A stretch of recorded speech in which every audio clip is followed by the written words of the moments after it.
Bismillahirrahmanirrahim. Alhamdulillahirabbil alamin. Allahumma shalli wa sallim wa barik wa karim ala sayyidina Muhammadin wa ala ali sayyidina Muhammad. Allahumma inna nasta'fiduka wa nastawdi'uka dinana wa anfusana wa ahlana wa amwalana wa kulla shay'in a'taytana. Allahumma ij'alna wa iyyahum fi kanafik wa amanik wa iyadik wa jiwarik min kulli shaytanin marid wa jabbarin 'anid wa dhi 'ainin وذي بغي وذي حسد من شر كل ذي شر إنك على كل شيء قدير. اللهم جملنا بالعافية والسلامة وحققنا بالتقوى والاستقامة وأعذنا من موجبات الندامة إنك سميع الدعاء.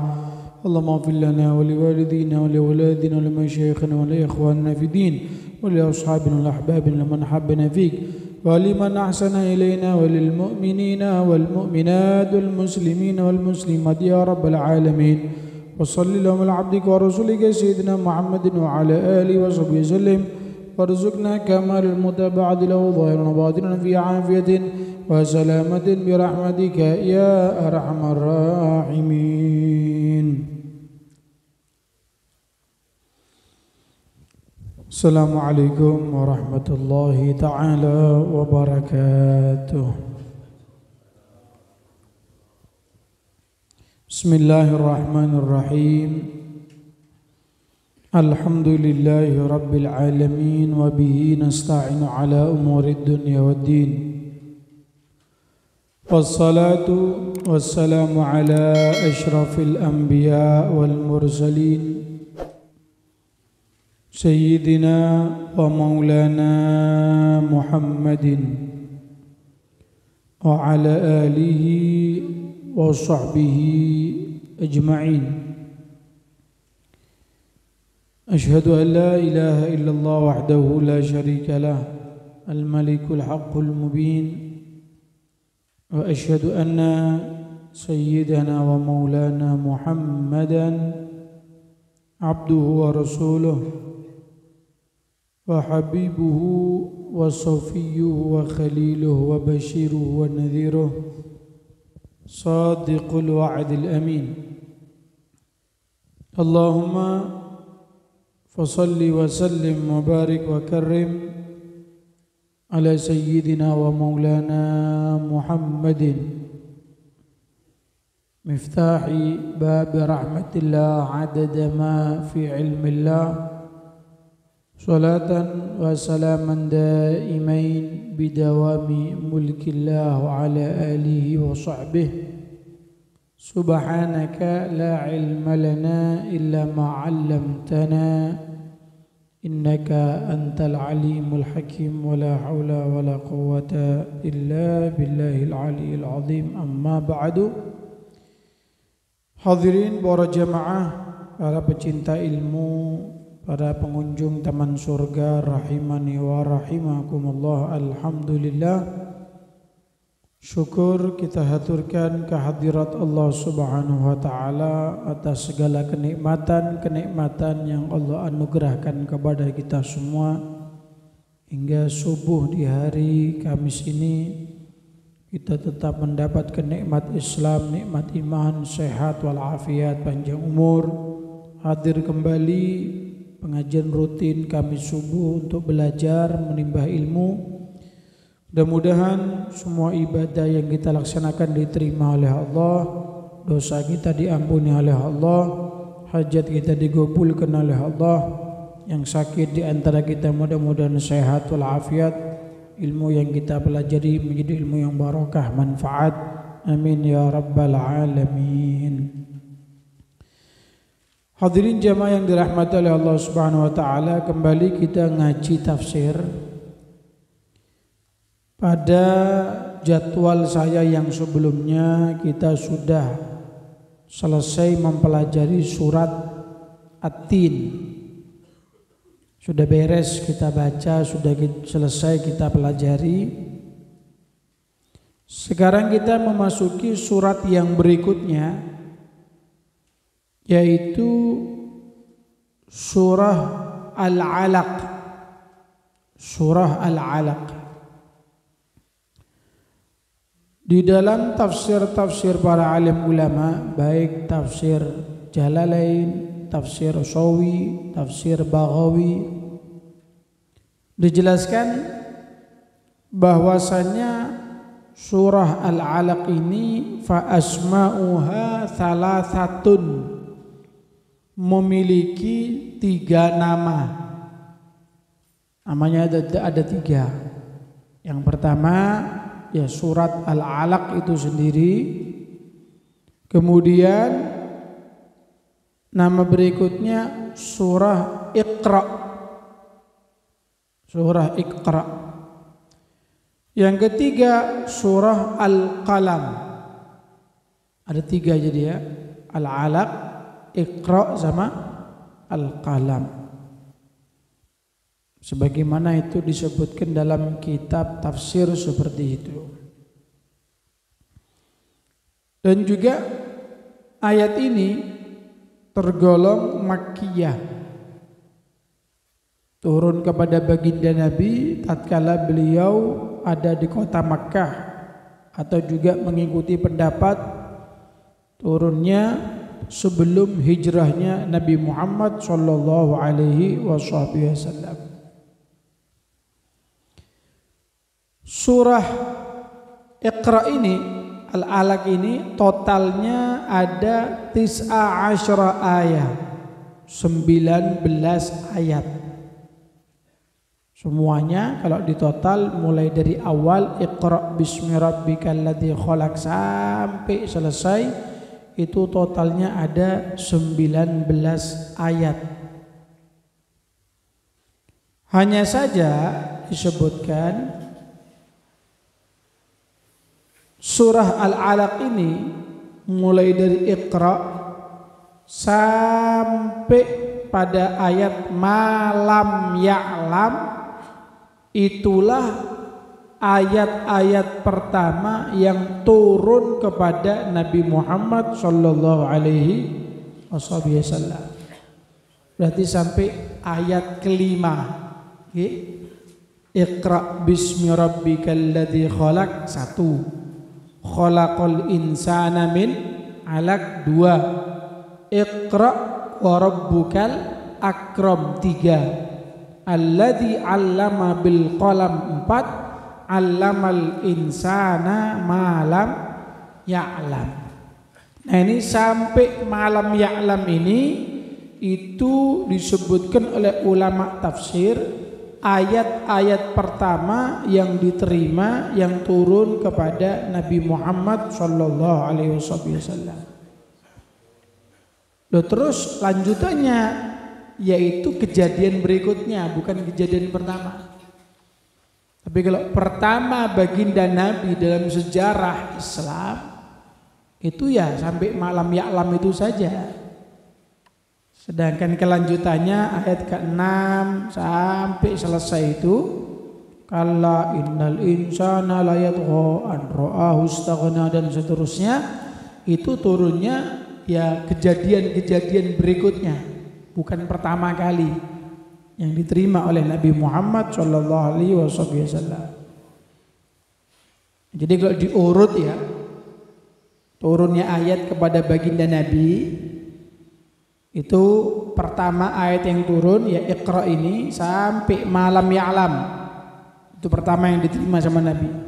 Kemudian selanjutnya kelanjutannya kalla innal insana, ayat ke-6 sampai selesai itu kejadian yang nomor 2. Kemudian yang berikutnya surat Al-Muzammil ya, surat Al-Muzammil. Kemudian yang berikutnya surat Al-Muddathir. Jadi itu urut-urutannya seperti itu ya. Beberapa ayat-ayat surat-surat yang turun kepada Nabi Muhammad sallallahu alaihi wasallam.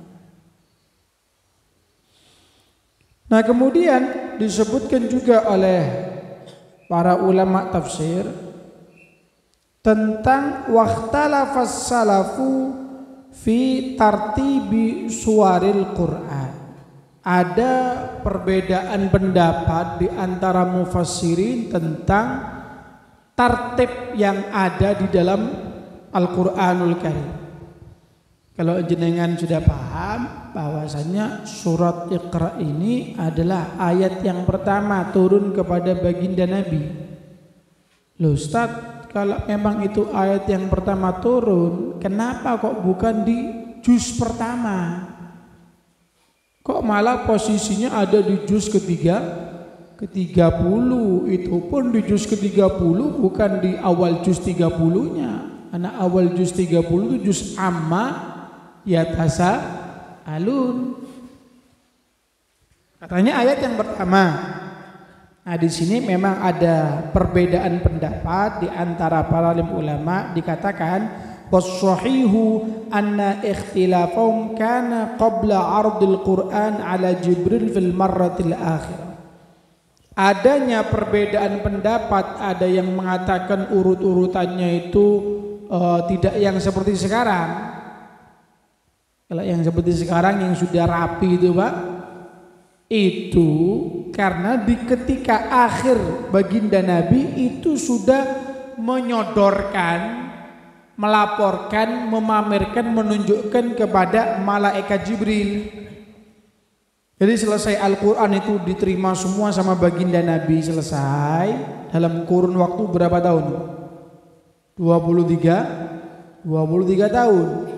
Nabi itu kan menerima wahyu pertama kali di umur 40 dan beliau berdakwah di kota Makkah dalam kurun waktu 13 tahun. Kemudian lanjut ke kota Madinah, dakwah di sana 10 tahun. 40 tambah 13 53. Lanjut Madinah 10 tahun, 63 tahun persis umurnya Nabi Muhammad SAW. Nah, dalam kurun waktu kurang lebih 20 tahunan itu selesai Nabi Muhammad menerima wahyu demi wahyu, ayat demi ayat, surat demi surat. Nah kemudian di akhir-akhir beliau sampaikan, beliau baca, beliau sodorkan kepada malaikat Jibril. Nah selesai disampaikan, rattaba Rasulullah sallallahu alaihi wasallam al-Qur'ana ala ma huwa alaihi an, barulah di situ dirapikan lagi sama malaikat Jibril ketika itu, susunannya itu Pak, susunannya diatur kembali ketika Nabi sudah menyampaikan kepada malaikat Jibril. Jadi diatur begini, posisinya begini ya, sebagaimana yang sudah kita ada itu sudah di Al-Quran itu. Juz pertama ada Al-Fatihah, kemudian ada Al-Baqarah, ada Al-Imran, ada An-Nisa dan seterusnya. Nah, itu sudah disusun sedemikian rupa sudah. Kemudian juga dikatakan dari ulama Ibn Wahab, qala sami'tu Malikan yaqul innama ullifal Qur'anu ala ma kanu yasma'unahu min Rasulillah sallallahu alaihi wasallam.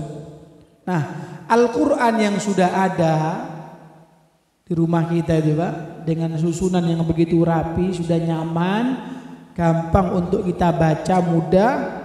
Itu ulama menyusun sedemikian rupa, para sahabat menyusun sedemikian rupa, itu sesuai dengan apa yang memang didengarkan langsung dari Nabi Muhammad sallallahu alaihi wasallam.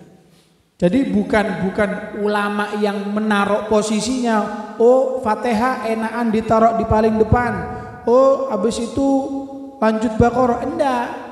Ulama itu membuat seperti itu dengan buku Al-Quran Mushaf itu sesuai persis Nabi ngurutnya begitu.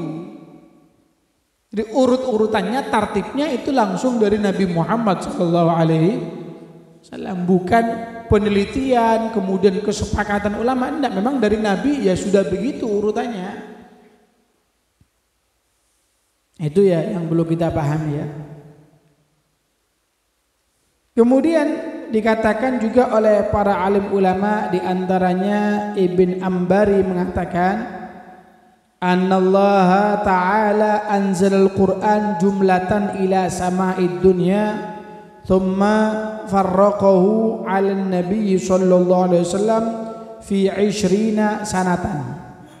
Sebagaimana jenengan pernah dengar keterangannya, khususnya ketika Ramadan sering dijelaskan, Al-Qur'an itu secara utuh ya 30 juz itu secara utuh itu diturunkan ketika malam nuzulul Quran, tapi tidak langsung kepada baginda Nabi. Ya, dari Lauhil Mahfuz Allah turunkan ke sama'id dunya, di langit yang paling dekat dengan dunia. Di situ ada sebuah tempat namanya Baitul Izzah. Nah, ditaruh di sana. Ya, kemudian kurun waktu 20 tahunan dipisah sesuai dengan kejadian-kejadian yang dialami oleh Nabi Muhammad sallallahu alaihi wasallam. Wa yuwaqqifu Jibril an-nabiyya ala mawdhi'i suwar wal ayah. Nah, ketika sudah turun ayat demi ayat, surat demi surat, kurun waktu 20 tahun, disitulah malaikat Jibril yang memberikan posisi-posisi.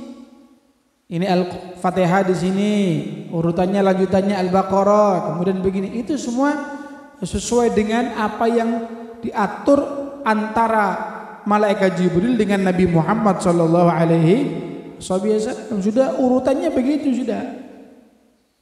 Dan kita dilarang ya, tidak boleh ngerobah-ngerobah. Ustadz gimana andai kata ada orang mungkin sekarang ambil buku kosong terus bikin urut-urutan di Al-Quran sakarapnya dia, dosa, tidak boleh. Karena Nabi sudah bacanya begitu, Nabi ngurutnya seperti itu sudah. Dikatakan faman akhara suratan muqaddimah au qaddama ukhra muakhara kaman afsada nadmal ayat wa ghayyara al-hurufa wal kalimat. Siapa-siapa orang yang mengakhirkan surat yang tempatnya di depan. Al-Baqarah hari dua buri-buri benes. Taruh juz 30 saja sudah. Sing enak kulhu Al-Falaq An-Nas iki dereng ngarep sak koncoan ambek Fatihah. Atau mungkin ya dirubah urutannya pakai dikacaukan begitu. Itu kaman afsada nadmal ayat, seperti orang yang merusak urut-urutan ayat dan ghayyarul huruf, merubah huruf-huruf Al-Quran dan kalimat-kalimat Al-Quran. Dilarang, tidak boleh, haram, dosa. Tidak boleh ya. Sudah jangan ngarang-ngarang gitu lah. Ya, mau apa ada Ustaz ya, wallahu a'lam. Ini dibahas seperti ini karena ya ada kemungkinan saja, namanya manusia itu kan pikiran ini tidak bisa dibatasi ya. Dan apalagi orang-orang yang di zaman akhir berani dengan pikiran-pikiran liberal itu, mereka ngawur sudah. Ketika menilai Al-Quran sudah tidak relevan lagi dengan kejadian zaman sekarang, tidak usah dipakai wis, sing kanggo sudah.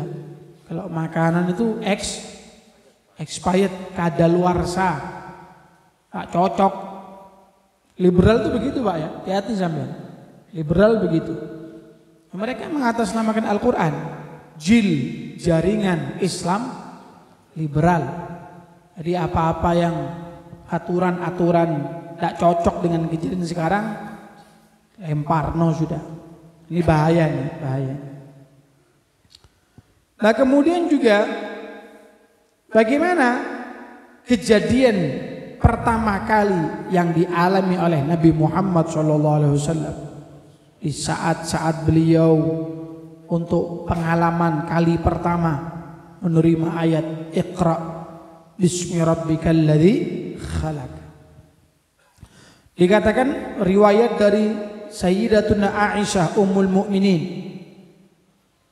qalat awwalu ma budi'a bi Rasulullah sallallahu alaihi wasallam minal wahyi ar-ru'ya as-salihah. Pertama kali dimulai turunnya wahyu kepada baginda Nabi itu awalnya ada ar-ru'ya as-salihah. Ada mimpi yang bagus, mimpi yang dilihat oleh Nabi Muhammad sallallahu alaihi wasallam. Jadi memang sebelum turunnya ayat Iqra ini, Nabi beberapa kali mimpi begitu, akan menerima sesuatu yang istimewa gitu. Wa kana la yara ru'ya illa ja'at mithla falaqis subuh. Dan tiap kali Nabi itu mimpi, tidaklah mungkin mimpi kecuali itu sudah pertanda, bagaikan tandanya waktunya masuk subuh begitu.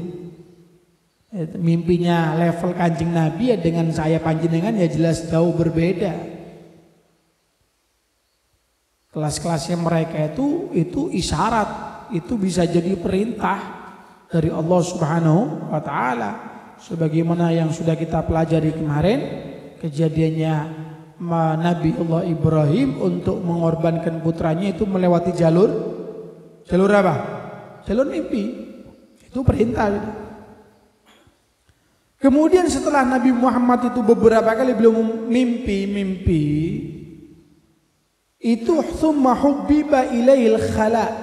Nabi dibikin sama Allah itu senang untuk uzlah, menyendiri. Ya, kalau bahasa orang sekarang itu halwat, berhalwat, orangnya lagi berhalwat. Halwat itu dari bahasa Arab khalwah, kha lam waw tak marbutah, khalwah. Apa artinya khalwah? Menyendiri, Pak. Menyendiri. Ya, kalau bahasa Inggris itu me time ya. Bahasa Inggris itu me time. Apa me time itu? Ya khalwah itu sudah. Tidak mau ribut ketemu sama orang, tidak mau, pokoknya mau tenang dulu. Mau fokus, tidak mau diubek-ubek, tidak mau diruweti sama istri, sama anak, mau sendirian, itu khalwat. Bahasa Inggris me time. Kalau kumpul sama keluarga, family time. Kerennya begitu, Pak. Ono time-time itu, Pak. Dan Nabi setelah mimpi beberapa kali, itu beliau kok lebih senang untuk menyendiri, berkhalwat. Fakana yakhlu bi ghari Hira, dan Nabi itu khalwatnya, senangnya menyendiri di gua namanya Gua Hira. Nah, beda kalau kita nih ya. Saya tuh Beb kalau malam senang menyendiri, Beb. Langsung warna udut tuh. Ya bukan menyendiri untuk ibadah tuh, Pak ya. Disiapkan sak kopinya sama udutnya. Menyendiri sudah, ada mau ruwet sama istri sama anak. Itu kakek utang ketip-ketip ya. Nah, kalau baginda Nabi itu menyendiri berangkat ke Gua Hira. Sampai jangan pikir Gua Hira itu tuh kayak terus naik ke Ijen enak aspal gitu, Pak ya, sepeda motoran, ada mobil troper kayak sekarang ramai itu, enggak. Nanti mungkin bisa carilah di Google itu gimana jalur pendakian menuju Gua Hira. Soro, Pak.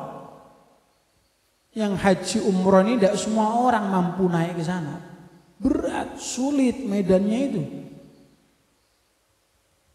Orang kalau tidak biasa naik mendaki ke atas gunung mati, Pak. Itu yang kemarin yang ruwet Brazil itu, pendaki Brazil itu, kepleset, kecemplung, mati.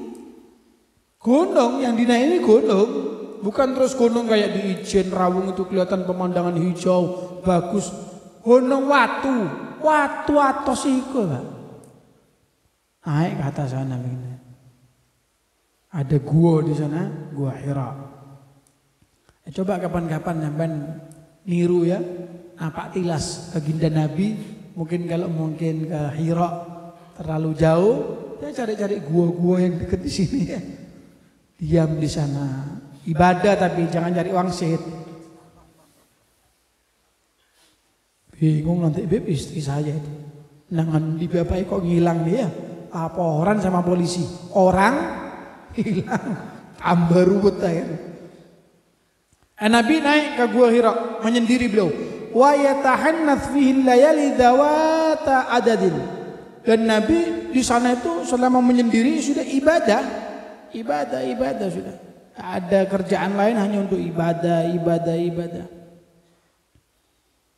Tsumma yarji'u ila Khadijah. Kemudian sesekali pulang ke rumah Siti Khadijah. Wa yatazawwadu limithliha. Pulang itu tidak lama, cuma ngambil sangu-sangu beberapa mungkin. Kalau bahasa Kusing itu bontot, untuk ya supaya tidak bingung di sana, ngambil beberapa, balik lagi di sana. Hatta ja'al haqqu wa huwa fi ghari Hira, sampai akhirnya datang kepada baginda Nabi sesuatu yang hak dari Allah Subhanahu wa taala. Ketika itu baginda Nabi posisinya sedang di dalam gua Hira. Faja'ahul malak, datanglah malaikat Jibril ketika itu. Sampai bisa bayangkan, ketika itu malaikat Jibril datang dengan wujud aslinya, tanpa samar menyamar, tidak, sudah aslinya ditampilkan ketika itu. Dan kita tidak bisa menghayalkan kelendi bibir, kelendinya kita tidak nutut, Pak. Apa kayak besarnya pesawat Airbus yang mampu menampung sekitar 400 penumpang, begitu besar, bukan bandingannya. Tak tahu sudah. Sampai pernah ketemu makhluk aneh gimana? Ya pernah Bib, saya kelihatan begini. Itu masih kurang aneh. Tak nutut sudah. Hayalan kita nih untuk menggambarkan tentang Jibril aslinya, tak nutut ini, hayalan kita. Nah itu Jibril datang dengan wujud aslinya, datang kepada baginda Nabi Muhammad SAW, langsung dipegang baginda Nabi sambil mengatakan Iqra, bacalah. Nabi tidak tahu apa-apa, ayo bacalah, Iqra. Nyaut kanjeng Nabi, ma ana biqari'in, saya tidak bisa apa, mau baca apa, saya tidak bisa baca. Fa akhadani, dipegang lagi sama malaikat Jibril, fa ghattani, dighetta itu dipeluk begini, Pak. Ya. Jadi kayak jenengan ibarat anak sampean yang masih kecil, jenengan posisi ataupun porsi badannya besar, digegem begini, dipeluk begini dengan seret sekali. Sampai kata beliau, hatta balagha minni aljud, sampai betul-betul takut kanjeng Nabi ini, Pak. Ya, Jibril itu ukurannya super duper raksasa, begitu besarnya, datang ke kanjeng Nabi, dipegang kanjeng Nabi, Iqra Muhammad, ayo baca. Nabi nyaut, ma ana biqari, saya enggak tahu baca apa. Dipegang, dipeluk sama malaikat Jibril. Sudah agak lama dilepas sama Jibril. Perintah lagi, Iqra, ayo Muhammad baca. Qultu ma ana biqari. Jibril, aku apa, enggak bisa baca aku. Diulangi lagi, dipegang lagi, faqatani tsaniyah, dipeluk lagi. Hatta balagha min, sampai Nabi itu nahan bagaimana dahsyatnya pelukan dari malaikat Jibril yang begitu besar ukurannya. Tidak lama habis dipeluk, ditekan begitu, tsumma arsalani, dilepas lagi. Diperintah, Iqra, ayo Muhammad baca. Nabi nyaut lagi, ma ana biqari. Enggak, saya tidak bisa baca, apa yang mau saya baca? Sampai 3 kali, Pak. 3 kali. Allah, ini kalau bukan kanjeng Nabi, mati itu juga. Ya. Kalau yang mengalami bukan kanjeng Nabi, jelas sudah mati itu. Hanya saja ini kanjeng Nabi diberikan kekuatan oleh Allah Subhanahu wa taala. Ya cuma karena kali pertama pengalaman beliau takut.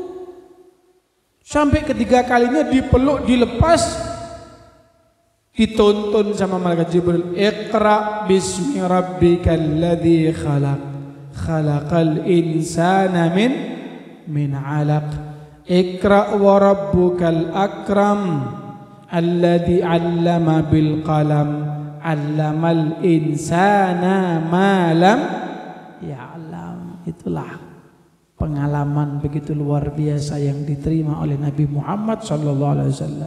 Sudah diterima 5 ayat tersebut. Faraja'a biha Rasulullah SAW. Pulanglah kanjeng Nabi sambil membawa ayat pertama kali itu, pulang ke rumahnya Siti Khadijah ketika itu. Itu pulang bukan terus nyantai, enggak. Yarjifu fuadu Nabi itu, kalau bahasa kampung itu drodok, Pak. Dada beliau itu, jantungnya hati drodok itu. Fadakhala ala Khadijah bintul Khuwailid masuk ke rumahnya Siti Khadijah bintu Khuwailid, maka langsung zammiluni Khadijah, ambilkan selimut, tutupi aku, selimuti aku wahai Khadijah. Orang kalau sudah ndrodok tuh Pak, waduh, kebingungan, ketakutan, keringet dingin. Ayo mungkin jenengan pernah pengalaman, tak tahu habis makan apa atau mungkin habis kena apa. Pulang tuh kok gemeter badannya. Lemes Pak, lemes sudah badan ini pasti lemes sudah, tidak kuat apa-apa. Apalagi rasa gemetar yang dialami Kanjeng Nabi bukan kayak level-level saya jenengan, jauh. Itu kalau saya jenengan yang alami ya mati itu sudah, mati jelas. Minta Khadijah tutupi aku, selimuti aku. Fazammaluhu, langsung ditutupi. Hatta dhahaba anhu, sampai ditunggu agak reda, agak enaan gitu Kanjeng Nabi. Siti Khadijah tanya, ada apa wahai Rasul? Ada apa panjenengan ini? Terjadi apa? Diceritakan tadi aku ketika di Gua Hira ketemu makhluk Jibril, kemudian begini, sampai sudah semua selesai diceritakan. Kata Kanjeng Nabi, laqad khasyitu ala nafsi Khadijah, aku takut sama diriku nih ya Allah. Takut aku Khadijah, aku takut Khadijah. Apa kata Siti Khadijah? Di sini hebatnya beliau ini ya, mampu menenangkan Kanjeng Nabi Muhammad SAW. Makanya tidak ada yang bisa menggantikan cintanya Kanjeng Nabi sama Siti Khadijah. Istri-istri lain, tidak bisa. Sampai cintanya Kanjeng Nabi sama Siti Khadijah ini membuat cemburu istri lain walaupun Khadijah sudah tidak ada. Kanjeng Nabi itu dikit-dikit ketika di sama Siti Aisyah cerita, Khadijah dulu begini, Khadijah dulu begitu. Sampai kalau kelihatan ada temannya Khadijah lewat, itu dikasih hadiah sama Kanjeng Nabi. Ya, karena saking cintanya sama Siti Khadijah, kalau mungkin ketemu papasan sama teman-temannya Khadijah, itu dikasih hadiah. Teman-temannya itu mengenang istri tercinta. Sampai Siti Aisyah ya setengah protes itu, ya namanya perempuan cemburu. Kanjeng Nabi dikit-dikit cerita Khadijah. Nabi tidak terima loh. Pertama kali belum ada orang yang percaya kepadaku seorang Rasul, yang paling pertama itu Khadijah. Semuanya nolak, semuanya memusuhi aku. Yang pertama kali mendukung aku Khadijah. Belum ada donatur siapapun saja yang siap mengeluarkan duit untuk perjuangan dakwaku. Khadijah seluruh dagangannya, duitnya dikasihkan sama aku. Terus tidak cinta begitu. Jangan main-main. Ini Nabi nerima wahyu pertama kali. Yang mampu menenangkan keadaan Kanjeng Nabi, ya dialah Siti Khadijah radhiyallahu taala anha. Hebat ya. Sampai ketika Nabi takut, ya Khadijah, gimana saya nih Khadijah? Aku takut Khadijah. Ditenangkan sama Siti Khadijah. Kalau enggak Kanjeng Nabi, jangan khawatir jenengan. Absyir, yang tenang. Fa wallahi, demi Allah, la yahzunakallah abada. Allah tidak akan membuat jenengan kesedihan, ketakutan, tenang. Jenengan itu innaka la tasilur rahim, orangnya sering nyambung silaturahmi. Wa tusaddiqul hadis, ngomongnya jujur. Wa tahmilul kalla, mampu untuk mengemban beban yang berat-berat, amanat. Jenengan bisa melewati itu semuanya. Wa taksibul ma'dum, orang yang tidak punya apa-apa jenengan bantu. Wa tuqrid dhaif, jenengan menghormat kepada tamu-tamu. Wa tu'inu ala nawaibil haq, sampai membantu, menolong kepada orang-orang yang membutuhkan. Sudah, tidak usah takut, tidak usah bingung. Tenang. Emang diperlukan orang begini, diperlukan ya. Jenengan kalau andai kata ada orang keluarga yang sedang kebingungan, apalagi sampai sakit. Ada ya orang, beberapa tuh orang kalau sakit itu pikirannya apa? Hilang biar, takut, khawatir, bingung. Nanti ada koltek-koltek di pintu. Siapa itu? Apa? Itu penyakit tuh Pak kadang-kadang dia. Saya pernah punya saudara tuh begitu. Kadang-kadang ditamui orang itu gelisah Pak, gelisah. Gak mulai-mulai wongi, takut begitu. Itu dibutuhkan pendamping yang mampu menenangkan keadaannya. Jangan tambah dibeten-beteni. Orang kebingungan, linglung, gelisah, tambah ditakut-takuti. Hati-hati kok. Mari kena malaikat. Dibanting mari kali dipateni. Lo jangan, tenangkan. Lihat Khadijah ini. Ditenangkan Kanjeng Nabi, tenang Kanjeng Nabi, jenengan itu orangnya Masya Allah, orang begini dan seterusnya, ditenangkan alhasil. Sampai Kanjeng Nabi sudah tenang, fantolaqat bi Khadijah, dibawa sama Siti Khadijah. Kanjeng Nabi ini dibawa keluar kemana? Ke seseorang namanya Waraqah bin Naufal bin Asad bin Abdul Uzza bin Qusay. Ya. Ada seseorang namanya Waraqah bin Naufal bin Asad bin Abdul Uzza bin Qusay. Berarti nasabnya itu mesti nyambung dengan nasabnya Nabi Muhammad SAW. Nah ini Waraqah bin Naufal ini sama Siti Khadijah misanan, sepupu. Kenapa kok dibawa ke sana? Ternyata Waraqah bin Naufal ini di zaman jahiliyah dia tidak ikut dengan jahiliyahnya masyarakat, enggak. Dia tetap berpegang teguh dengan agama Nasrani yang asli.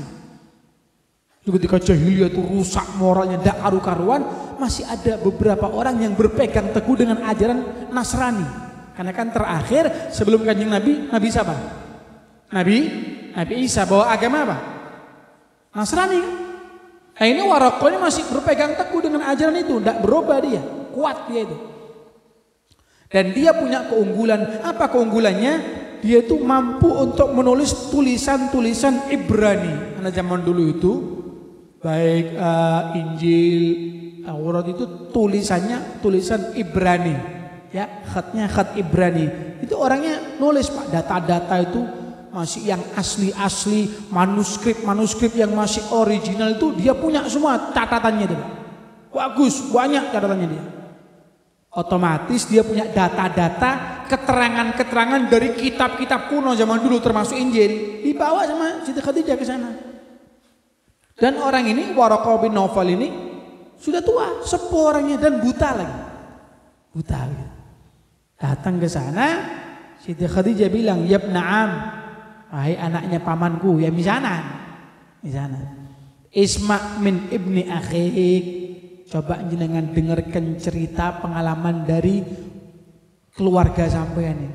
Ibna akhi, ponakan sampean. Karena kan Kanjeng Nabi itu kalau diurut ke atas ada bin Qusaynya.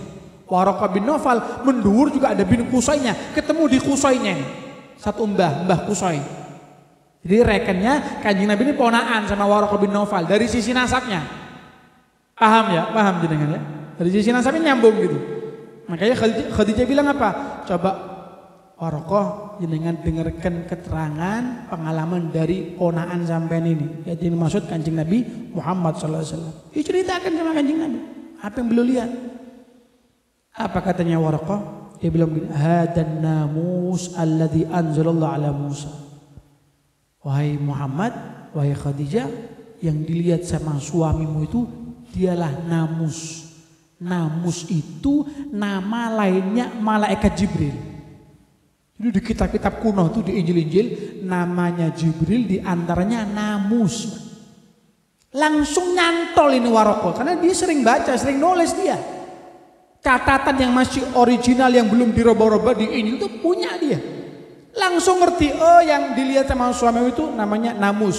Ya malaikat Jibril yang pernah turun juga kepada Nabi Musa. Apa katanya Waraqah? Laitani akunu hayyan.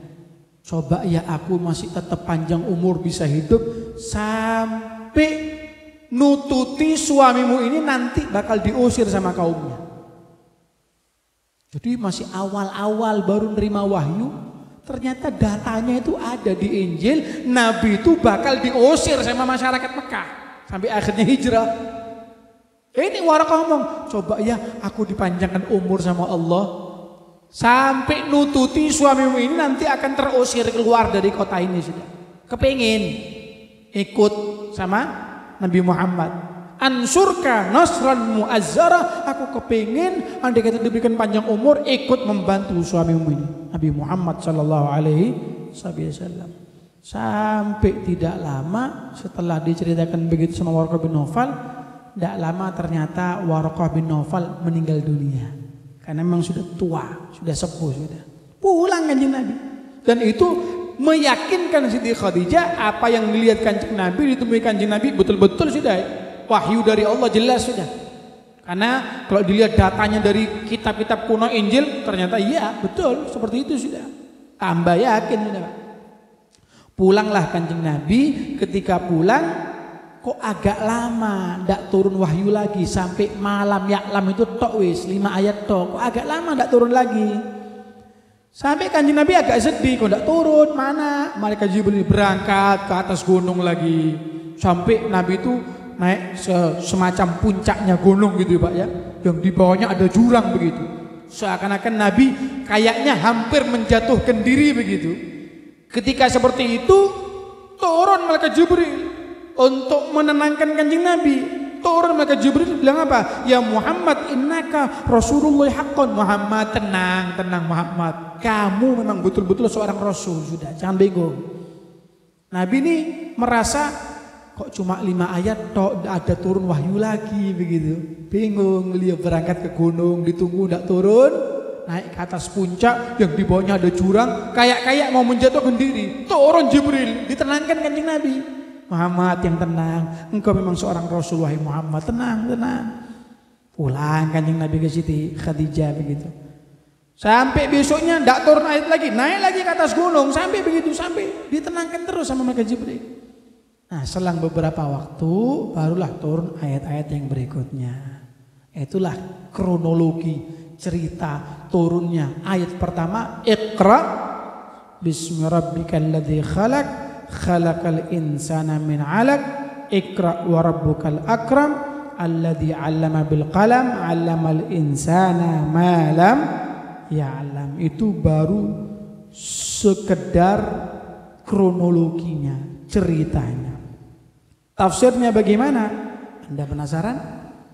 Kita akan lanjut kembali pada pengajian yang akan datang. Semoga panjang umur, sehat walafiat, menjadi ahlul Quran, menjadi orang-orang yang cinta dengan Al-Quran, istiqomah ngaji Al-Quran. Amin ya rabbal alamin. Rabbana anfa'na bima 'allamtana. Rabbi 'allimna alladhi yanfa'una. Rabbi faqina wa faqi ahlana wa qarabatin lana fi dinina ma'a ahlil qudri untha wa dhakar. Rabbi wafiqna wafiqum lima tardadi qawlan wa fi'lan karama warzuqil kulla halalan daima wa hilla adqiya ulama nahdha bil khair wa fa kulla syar. Allahumma hdina bihudak waj'alna mimman yusari' fi ridak wa la tuwallina waliyan siwak fala taj'alna mimman khalafa amrak wa 'asak. Hasbunallahu wa ni'mal wakil wa la hawla wa la quwwata illa billahil 'aliyil 'azim. Wa sallallahu ala sayyidina Muhammadin wa ala alihi wa sahbihi wasallam walhamdulillahi rabbil alamin bi barakatil Fatihah. A'udzu billahi minasyaitonir rajim. Bismillahirrahmanirrahim. Alhamdulillahi rabbil alamin arrahmanir rahim. Iyyaka na'budu wa iyyaka nasta'in. Ihdinas siratal mustaqim. Siratal ladzina an'amta 'alaihim ghairil maghdubi 'alaihim waladdallin. Amin. Hada minni wal 'afwu minkum. Assalamu alaikum warahmatullahi wabarakatuh.